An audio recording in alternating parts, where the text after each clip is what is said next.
সব দিক থেকেই বঞ্চিত রাজশাহী সরকারি শিশু সদনের শিশুরা। ঠিকমতো পায় না খাবার, অসুখ হলেও জোটে না ওষুধ, এমনকি স্কুল থাকলেও সেখানে দেওয়া হয় না পাঠদান। সমাজসেবা অধিদপ্তর পরিচালিত রাজশাহী সরকারি শিশু সদনের বাচ্চারা খাবার না পেয়ে গত 28 ডিসেম্বর সদরের লাকড়ির স্তূপে আগুন লাগিয়ে বিক্ষোভ করে। খবর পেয়ে ফায়ার সার্ভিসের সদস্যরা সেখানে গিয়ে আগুন নিয়ন্ত্রণ করে।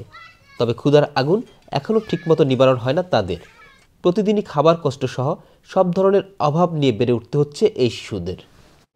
খাবার ভালো যায় না, খুব চালের মধ্যে মাকড়সার বাসা, গুটু পাওয়া যায়, তারপরে আখের পাথর এসব পাওয়া যায়, তার লাগে আমরা খেতে পারি না। পচা আলু হলো স্টোর থেকে নিয়ে আমাদেরকে খাওয়াই। কিছুদিন আগে আমাদের তুষক ছিল না, স্যারকে বললাম স্যার আমাদেরকে তুষক দিবেন না, দিয়ে আমাদেরকে তুষক দেয়নি। আমাদেরকে মাঝেতে অনেক কষ্ট হয়ে শুয়ে থাকতে হয়েছিল।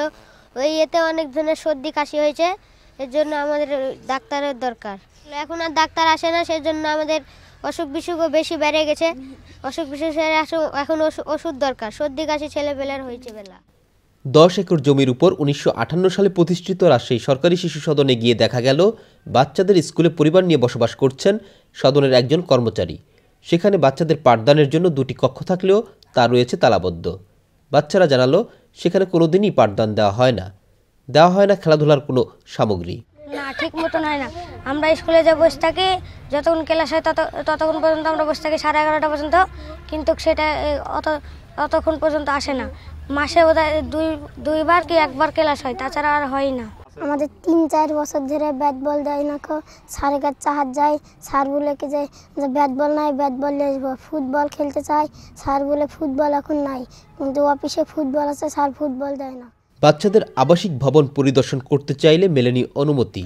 এসব বিষয়ে কথা বলতে চাইলে প্রথমে কথা বলতে রাজি হননি শিশু সদনের তত্ত্বাবধায়ক। পরে অবশ্য জানালেন তাদের লোকবল কম থাকায় কিছু সমস্যা রয়েছে। তবে বাচ্চারা যেসব অভিযোগ করেছেন তার সবই মিথ্যা বলে তিনি দাবি করেছেন। এটা সম্পূর্ণ মিথ্যা। এখানে প্রতিদিন সকালে বাজার আসে, বাচ্চারা রিসিভ করে এবং রিসিভ করার পরে ওদের সিগনেচারও থাকবে এখানে যে বাচ্চারা নিচে রিসিভ করার পরে তারপর ওদের রান্না হয়। কারণ পচা বাসা দেওয়ার কোনো সুযোগই নেই। ভাগের আদিত্য থাকে না, অবশ্যই চালুরা চেক করে। কারণ 2-1টা থাকতে পারে, সেটা তো সবার বাসায় থাকে। আর 100 জনের চাল তো আর বেছে রান্না করা সম্ভব না। সবারই পোশাক আছে। গত বছরই পোশাক দেওয়া হয়েছে ওদের শীতের। 3 বছর আগে এটা মিথ্যা কথা। গত বছরই দেওয়া হয়েছে পোশাক। শিশু সদনের এই বাচ্চারা বেঁচে থাকার জন্য খুব বেশি কিছু চায় না। তাদের দাবি সরকার যেসব সুযোগ সুবিধা তাদের জন্য খাতা কলমে রেখেছেন তার বাস্তবায়ন।